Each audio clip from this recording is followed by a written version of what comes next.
On the first day of 1956, one of the greatest legends of our time recorded Heartbreak Hotel in Nashville, Tennessee. His name was Elvis Presley, and this, his first hit, officially introduced him to the American national music consciousness. The song was inspired by a young man who died an untimely death and evoked the last words, "I walk a lonely street." It was a song that would serve as the definition of a generation of music unlike anything the world has ever seen since.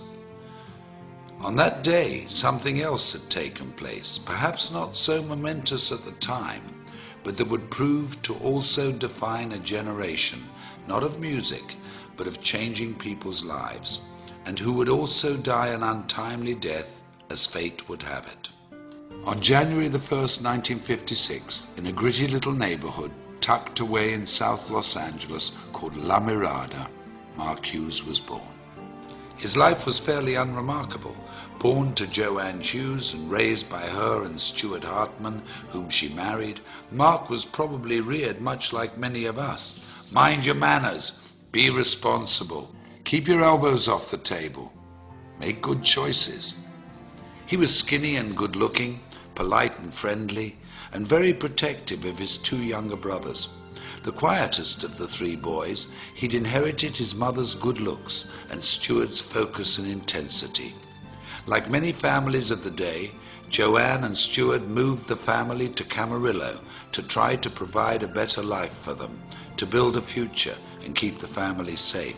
And like many other families of the day, their not-so-picture-perfect marriage fell apart and resulted in a divorce that would change the family forever.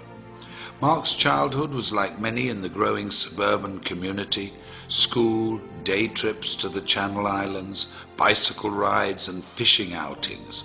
That all came to an end after the divorce, and Joanne began to chase her youth, trying fad diet after fad diet.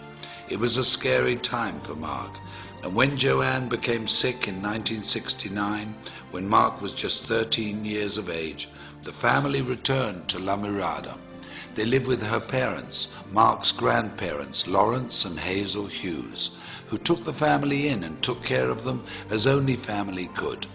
But despite their best efforts, and with Mark's never-ending grief, Joanne died of complications from the deadly combination and steady use of weight loss and sleep aids. Mark was only 19 years of age. It was then he decided he would make a difference in the world, with his mother as his beacon, and the goal of preventing what had happened to her happened to anybody else. While fundraising for a California youth group, Mark had found his calling. He was charismatic, charming and persuasive. He'd even convinced then Governor Ronald Reagan to part with $500.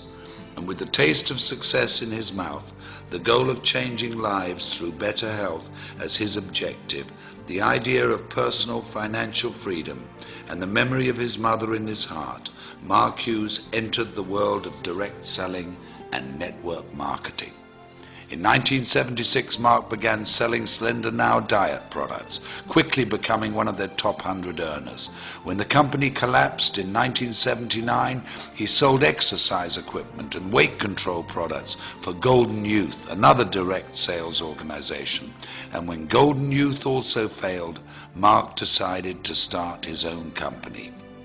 Intrigued by the Eastern philosophy of herbal medicine, combined with the vitamin and mineral technology of the West, he co-developed a line of products that promised a bold 100% satisfaction guaranteed or your money back. At 24 years of age, Mark Reynolds Hughes, having taken his mother's maiden name, introduced Herbalife in the United States and single-handedly rewrote direct selling history. Unremarkable turned quite remarkable, if you ask me.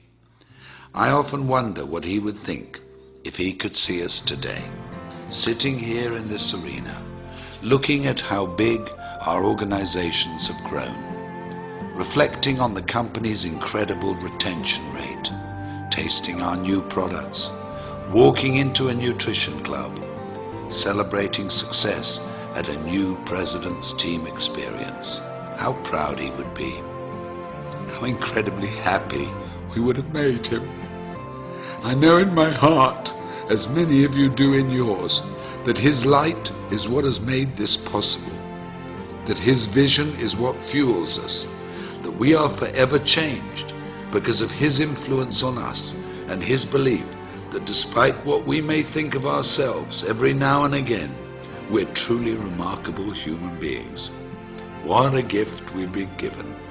What an incredible, invaluable, unique gift.